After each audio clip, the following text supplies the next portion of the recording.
Yesu ndio chukua. Yesu ndio mchatawa ndio chukua. Ikayemesha papa ni moto. Ikayemesha papa ni moto. Mwana ni batio.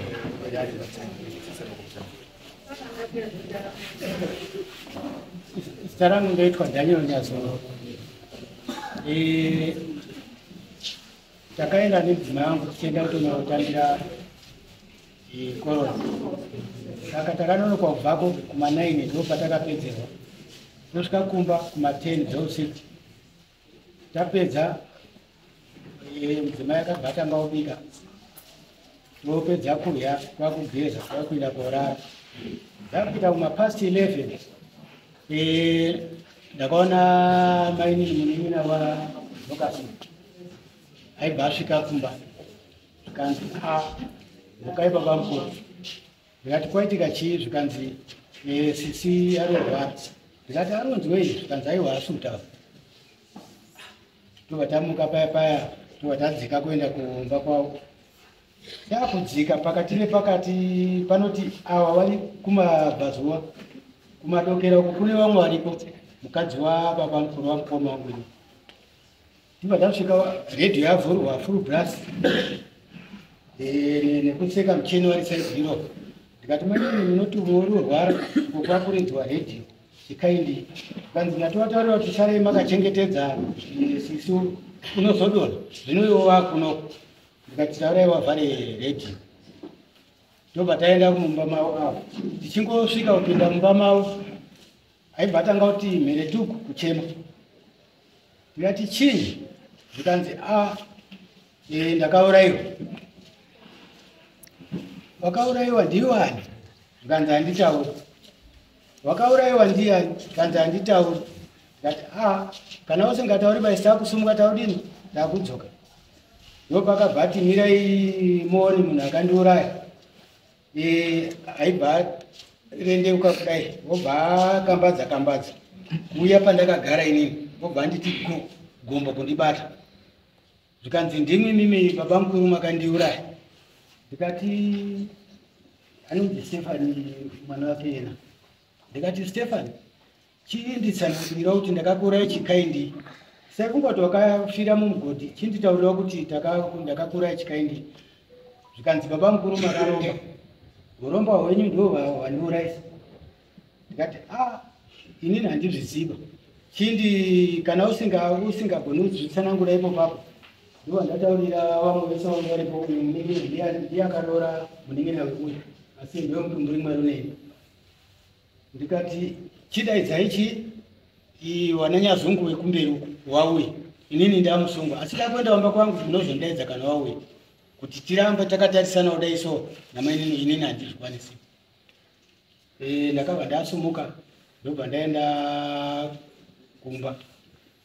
Ndisati ndaenda kumba zvikanzi namainini zvikanzi aiwa tazouya kumba kwenyu mimi avo tatati wafonera. Mudzimai zvikanzi iya saka mamazofona zvamauya imimi padhuze ngepapi apo patiri panapa 20 meters nekumhiro kwe 1 kilometer.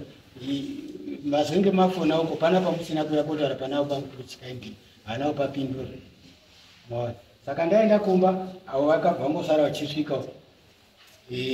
Vobva vatumana kondidaidza ndibva ndadzika. Ndikati chitaurai tisu. Ndikati mushedzi panapa. Zvikanzi aiwa isusu tangosvika zvamataurirwa imimi ndizvo tasvika tiri titaurirwa kuzi imimi baba mukuru ndimi makadi makandiuraya. Plus atanga kutaura kuti hanzi munhu akandiuraya haamupa munhu wabuda waenda. Saka takupedzai kuti kati saka chinditauraiwo solution ndimi wanasanyazungu wacho waripo. Chinditauraiwo kuti todini. Inini handizviziva zvaari kutaura. Zvikanzi apeno totozwa imini. Ndikati raiti inini nyaya iri panapa ndakafuma kuenda kwacho. Ndofunga kuti ndiko nyaya chidi iperi. Zvikanzi neumwe munin'ina aripo anodaidzwa inosenza tumabasa ndiyo kuti idhokasi. Zvikanzi zvadini kuti topinda tega Mozambique pasina ishebo tongoti. Ndikati hazviiti tinoenda kuna kwakwashe tofamba icharudini ari kuziva. Zvapera hapo tikati ndaenda kumba. Ndaenda kumba. Lucas yakabuda akataura kuti inini baba mukuru murundi wengeraumba yangu akabudirwa kudaro achiti ndini Stefan murundi wengeraumba yangu achibva abvunzwa nomwe maini zvikanzi iwewe uchiri Stefan here kana kuti wamhai wako akabvatadza kupindura mhinduro iyoyo ikati umba yandingakuengera ndeipi iwewe wakafa usina uroora uri mwana mudiki hauna imba hauna udini kanzi aiwa baba mukuru inini muri kutaura here kuti Stefan habudiba pana mhai wake ikati handizvo ndiri kutaura inini ndinorambirana ndinongotaura kuti ndi Stefan here ndoda kuti ndizwe ndikatotaura naStefan ngave ari Stefan ataura kuti ndini Stefan imimi kana mai imimi mhai wacho ari kutaura ngapawe mutsauko kuitira kuti ndizive mapinduro ainopindura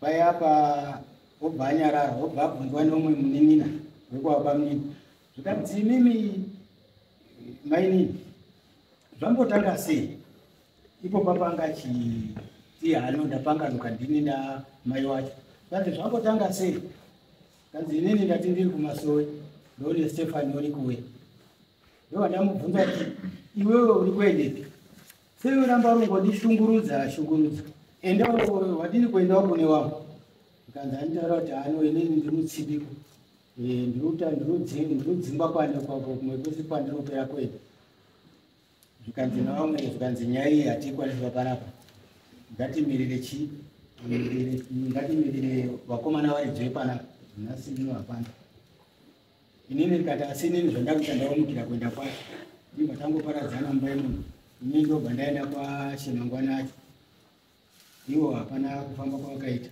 ndaenda kwashema ndapuhwa samoni rangu neravo randakapasa bhuku tatsvitsa tauya takapuhwa zuva rekutanga akanga ataurwa zimubereki wake ngaanga aripo nokuti hatigoni kutonga nyaya iyi pasina mubereki wake saka akanga achiedza baba wake yakagara saidhi pasi ndiye baba vadhokasi baba vadhokasi tangodhimana kuminda kwangu inini arombozororo hake achangosvika tachingamizana paya yobva tatokwidza kumba ndikati handanda kutokwirawo mukumba zikuya zvikanzi hainini ndatombosara hangu panapa pachabhini wasara pachabhini ndobva ndaenda kumba mangwani acho ndokuti tichashedzwa kuti chichi hapana zvaitika pana nyazungu watanga tashedzana nawo kuti no uyai tidini tifambe tidini tichanga ataura kuti hadzi ano zuva renhasi hatichabudi kuita dareba saka ndichakupai rimwe deti saka mangwani acho uzotione baba hapasina mukadzi ababa wadi pakuda waenda papana sisi wake Lucas achibva auya nemunin'ina wake mukadzi weroda zvikanzi ningirikini tauyako tikumbire ruregerero ndikati ine munhu yako kumbira ruregerero makandinongedzei munhu akandinongedza ndiani Lucas ndiani yako kumbira ruregerero kanzi aiwa tatotumwa natete isisu handaridza murume wake kuti hanzi ndiye atonipa mari yebhasi kuti no endai kuna mukoma mokumbira ruregerero ndikati hano inini mai mukuru pandei ningirikini sisi wake yairi panapa ndeyekuti takaenda kwashi saka taine masamoni taenda kwaningirikinoko ndiko ticharegerera kwashi zvikanzi hano kana madaro marerutsandima ava vakaenda zuva tobva tapuhwa zuva rekuti tiende kwashi iyo akataurirwa nisabhuku ndikataurirwa nisabhuku inini ndakangomuka ndobva ndaenda iyo obva auya taenda zvikanzi tataura nyaya yedu zvikanzi naishe zvikanzi nyaya iri apa iwewe Lucas zvotaura ngezveshuwere zvikanzi aiwa inini ndandisirizwa izvo ndiri kuita zvikanzi saka kana wanga usirizwa izvo uri kuita bandiko kuti wanga uri usvikira saka inini wanonyazo muchitorana imwende kofamba moenda kutatu wamunoenda kofamba mozouya motipa mhinduro yekuti pamafamba uko nhasi kudini mugadzirisa zvinhu zvenyu. Kana tadzika kumba tobva tasvikira kuungana paumba peawa padhokasi. Ndikazi ndidhokasi ndikati nini paumba pangu handidi wanhano yakuungana ipo papa. Vanhu vatoda kuungana vanoenda kumakonera pamukuru. Nyaya yenyu iri pano. Inini nyaya yangu ndakapumwa zanzi ndiwe wakauraya mwana wangu ndidhokasi. Saka nyaya yenyu ndeurombo. Nyaya yenyu haitori zvese zvakawanda. Because kana unoda kupruvha kuti hamuna kuuraya, there is no way anokwanisa kupruvha kuti musina kufamba. Mushonga chete kufamba, then yozwa kuti muzwa chakauraya mwana chii. Because imi mukaita yekurapidzana nevanhu vapenyu ka vasina kufa, it is to be proved kuziva kuti mwana akamufanira. Alright, mwana wacho paakafa, certificate rake ruri chii? Mwana wake wakafira kumazoro mugodhi, wakapinda mugodhi vari tu. Then kutsanangura kwakaita magwegi acho akabva ikweyo. Akati hanzi uyu akanga aneta nebasa mwana wake ari kupidikura nemugwara mugodhi wanga wapinda. Saka ati ndaneta akabva agara akadaiswa. Saka umwe akanga arusenza akaona mugodhi wakudhirika aibva tizaobuda. Uyu akanga akazora uye aibva adhirikirwa nemugodhi kumazoro iko. Ndo mafira iye akaita. Akaburiswa. Akazoburiswa atofa. Saka kuti mimi muzita renyu zvokuita makavaita sei? Ndo zvakatondishamisa. Ndo saka ndakati no kuti tiende kwacho nokuti handipofa zvakatambira. Simukai mai vacho pe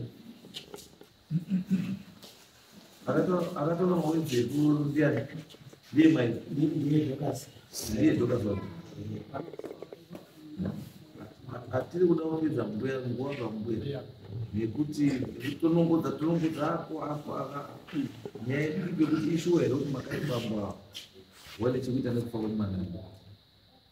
Pamusoro inanazvo ndikumboziva. Saka uyu uri upenyu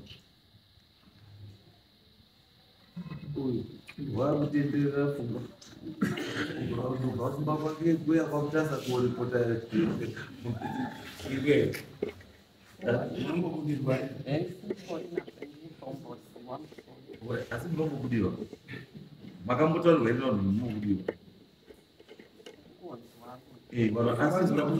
asi mabudirwa muri kutaura kuti mwana wenyu vakavarwa nemurume. Zvakandotaura. Okay, imimi pachite zvenyu musati mabudirwa kuna muzvitaura asi mabudirwa ndimo makazvitaura. Saka hamuna zvamungoziva. Saka makazoenda koti sori sei? Neni wakaenda Kana sisi wakaenda sei uyo munhu ari kutaura ari Kubudirwa ngemwana wenyu. kuti wakaenda uko ipapo inge risina zvendinokombozi. imi munobudirwa nemwana wenyu.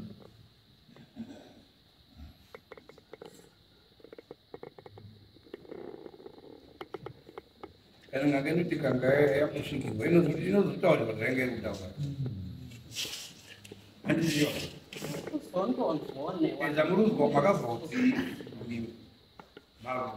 zvapfuura makabva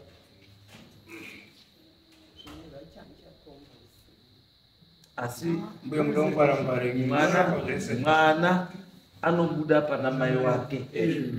munodzidzisa nekwanyazi mubereko Zvakandoitiko. Aiwa saka akuziva kuti zvakaitika Kutonzwa washandira zvendikutomboziva. aiti imimi nesu havana zvatinoziva. Regai wanoona mhepo watarise ine mubviti kuti kwemesi munei mhepo. Saka chirongodiwa paidai panze apo mukomana kana asvika momboongororwa kuti zveshe wakambwa ndio wakauraya here kana kuti havasi, kuti mimi mune chekuita kana kuti mune here zvamunoziva kana pasina pana. Kana pasina padini kana pasina pane nyacho akanongedza munhu unobudirwa ere iriyo ndinoza kuti unobudirwa ere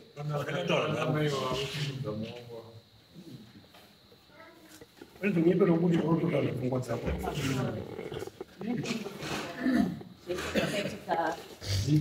zvakaitika zita ndonzi Esther Miranda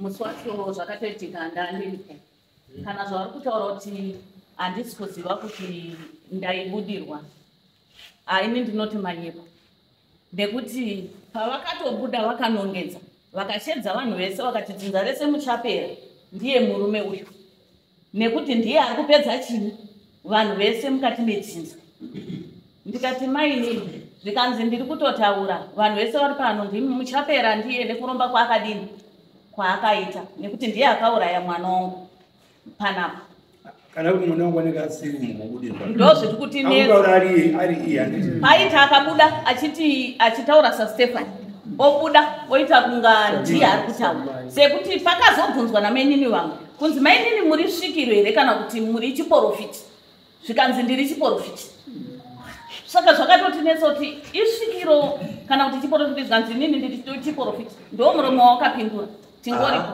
no it's okay pamwe pacho mararamire muupenyu mune majerasi mune godo zvakawanda zviripo kana imi muchiwanaka ipaiwo wamwe ndikuti godo rite shoma hapana kuona pakatosheka murume wavo motikari yedu ndo yakatotakura izvozvo mizwai izvozvo zvazvandikutaura kuti kana muine mukana wekubatsirawo vamwe itai sei batsiraiwo vamwe imi mwari kubatsirwa itai sei umai wekudii kubatsirika because munhu kana usina hauna kana uinacho unacho but pamwe pacho kana munhu ainacho ari kushanda munhu ari kushanda iwe wakanaka paka nenguva yajuni ino nevarume vakuru nehope dzechando kuzviitira neweti asi varume vari kusenza learn to work kana uchidararama upenyu richi wakanaka ukaona mupenyu waakutanga kuyewa something chisiri chako dambudziko ratanga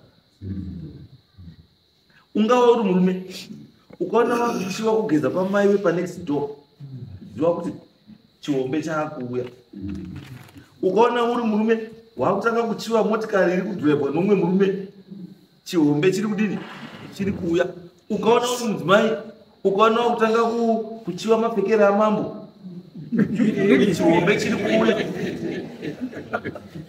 azvo ukaona uri mukadzi futi ukaona wakutanga kuchiva mota iri kudhiraivwa ndibabani anhingi chihombe chaakudini chaakuuya ukaona waakuchiva imba iri kugariwa ndimai nhingi nababa nhingi chihombe chaakudini ukaona wakutanga kuchiva kuti pamba pavo wane chitoilet yekufurasha wane tapped water pai panze wane boho chiziva kuti chihombe chaakudini chaunofanira kuita kwakuita zvese izvo chii shanda you need to work it's unfortunate kuti mufanhu akafa ari pai ari kushanda pamwe mwana wedu angasina kufa ndeye kuchinjanidza upenyu hwenyu wachazochinjwa nemwana iyeye zvaaitoita is hard work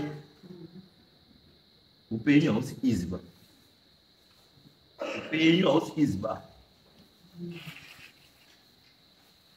tite zama dzangu upenyu hausi chii upenyu hwakaoma asi chiripo nechekuti pamwe pacho mwari zvaanokupa kumbira zviri nani pane zvaanokupa ini everyday ndichimuka munamato wangu kutanga ndekuti mwari zvamakandipa zvese ndakazviona wana ndinawo mukadzi ndinawo nevamwe wakadzi vanotondidawo ndisingawani wariyo asi mwari chandinoda chii mwari ndikuda chibhanzi mwari ndikuda chibhanzi kuti upenyu hwangu uite sei uite zvakanaka ndikuda chibhanzi kuti uite mota yakanaka chibhanzi kuti uite imba yakanaka chibhanzi kuti wana waende neingomu dzakanaka kuchikoro chibhanzi kuti wana wasadzingwe kuchikoro chibhanzi tiite zanditi asi zvese zvinouya waita sei hazviuyi zvega mwari anokupa zvaunodini zvaunonamatira zvaunokumbira ini chinondirwadza mupenyu munhu anazvo ndiye anopfugama ego ndiye achinamata asina instead yekunamata uchikumbira Mwari unotomukana 9. Wamukana 9 chekutodya hauna. Anazo amukana 4. Amukana 4 kofi yekumisa moyo watomwa. Asi watopfeka overalls negambutsu kuita sei kushanda 9 o'clock after yachingwa again back apedza worara 30 minutes wobva atanga kushanda iwe uri kutendera utotsvaga kuti tototo yabikwa papo then uda kuti upenyu hufanana haufi wakabiki haufanani. Munozwa dzangu upenyu haudii. Mwari chandoziya chakaita Mwari chaanoita. Ukaona mufamily newana 9 mune mapenzi 5 warina ne2 wakabarirwa kuchengeta mhuri iyoyo padirection mhuri iyoyo. Ukaona muri 2 mukoma nemunira muri 2 1 munhu kwaye 1 ibenzi ndozvinoita Mwari izvozvo. Mwari haangoiti zvokuti muri 2 hazviiti. Ende muri mukoma nemunira muri 2 1 unobara mukadzi kwaye unorora mukadzi kwaye umwe unorora mukadzi benzi. Ndiko kuti life igare ichibalanza. Life ikashaya conflict ikashaya competition haisi life. Ndosaka kwaita Mwari. Mwari yakaunzwa kuti irakidze musiyano pakati pako neni, pakati pako newe, pakati pako newe. Anayo uri nane asina someone has to work for the other. Ndosaka kwakaunzwa Mwari. Asina unosenzera unayo.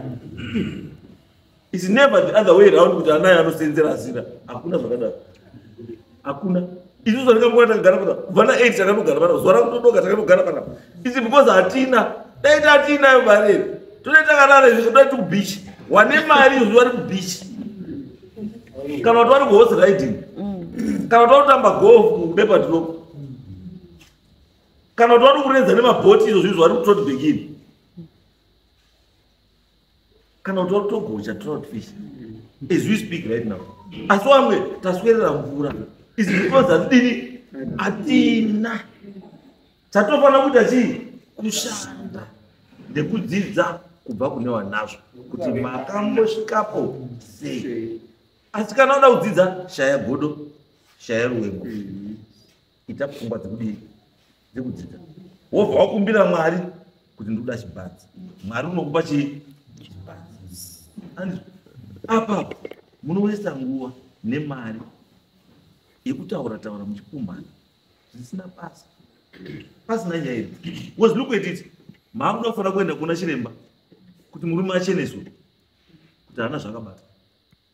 Ko ukasvika ikoko bhozi iwe usina chinhu ndiwo wakabata. Mukaenda koromba ukapiwa mbiko usakaipamisa zvakanaka mbiko iyo unoita murombo wekupedzisira. Muruzvaizvozvo ukaenda koromba usakatedzera miko unoita murombo wekupedzisira.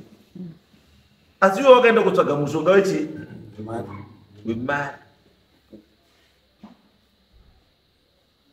Ngatisiyane netsika idzi dzekungonongedzana. It's not necessary. It's not necessary. Ngatidzidze kubva kuno wagona. Toite vanhu vari chii kwatinani. Izvi zvimbuya ndikataura. Is it necessary kuti muende kuona mbusanjira panzara? Is it necessary? Muda here kuona mbusanjira panzara? Ngatinotenda ndikurwadziwa murume wangu akashaika mwana akashaika izvozvo ndikutodzongera Saka tazoona pane nyaya yacho iyo. Saka chokwadi makamudini makamunongedza usacheme pamwe usacheme chende mumbe panze ala chende panze mumira chende mumbe panze panze